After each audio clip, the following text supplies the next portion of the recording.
मेरी मासूमियत की कहानी। जब मैं 8 साल की थी तब मेरे पड़ोस में रहने वाली ज्योति नाम की सहेली के 16 साल के 3 भाइयों ने मेरी मासूमियत का फ़ायदा उठाया और ना जाने मेरे साथ तीनों ने मिलकर क्या क्या नहीं किया। जब मैं 13 साल की आयु में थी तो मुझे घर पर अकेली पाकर मेरे सागे ताऊजी के 31 वर्षों के बेटे ने मेरा फ़ायदा उठाया और मुझे अपनी हवस का शिकार बनाया। छोटी आयु में ही मुझे लगभग बर्बाद ही कर दिया था। आपको पता है, स्कूल से घर वापस आते समय मेरे सीने और नितंब पर हाथ मारने वाले लड़के भी मेरे आंखों में आंसू भरकर चले हैं।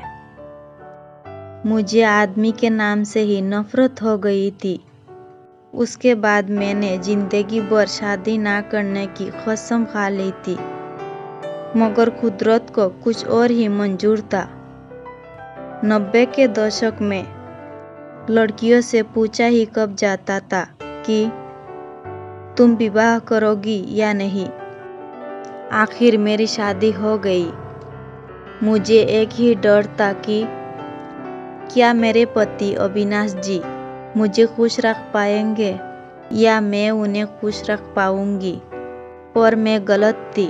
कुदरत ने मेरी जिंदगी में एक ऐसे इंसान को जोड़ दिया जो कभी किसी को नहीं मिला होगा। उन्होंने मुझे जाना, पहचाना और समझा। शादी के बाद जैसे मैंने सारे पुरुषों की जातियों का बदला पति से लेने की ठान ली थी, मगर पति ऐसे मिले जैसे पहले कभी इस दुनिया का कोई आदमी नहीं मिला था।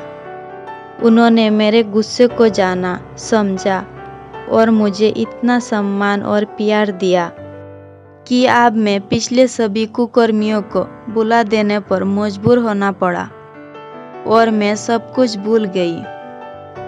आपको पता है, अभी कुछ दिन पहले ही हमने शादी की 28वीं एनिवर्सरी बनाई है। इस एनिवर्सरी में मेरे पति अविनाश जी ने मुझे बहुत कुछ दे दिया।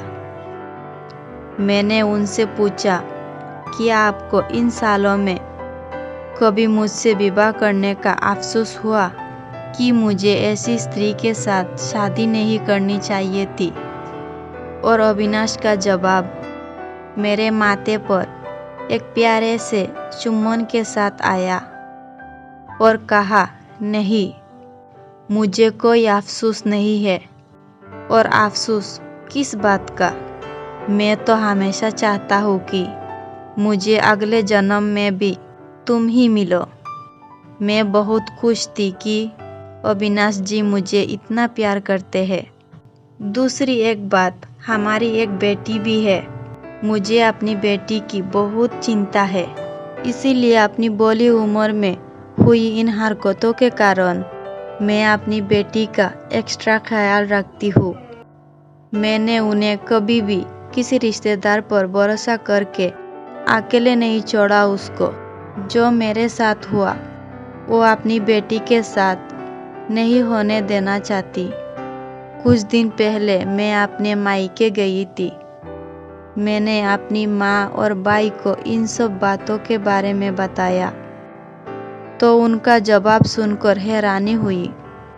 भाई का कहना था, यह कहानी लगभग हर तीसरी लड़की के साथ होती है।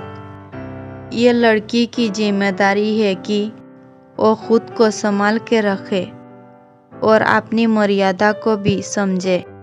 एक बार अपनी बेटी से पूछ के देखो, उसके साथ भी ऐसी कोई घटना जरूर हुई होगी।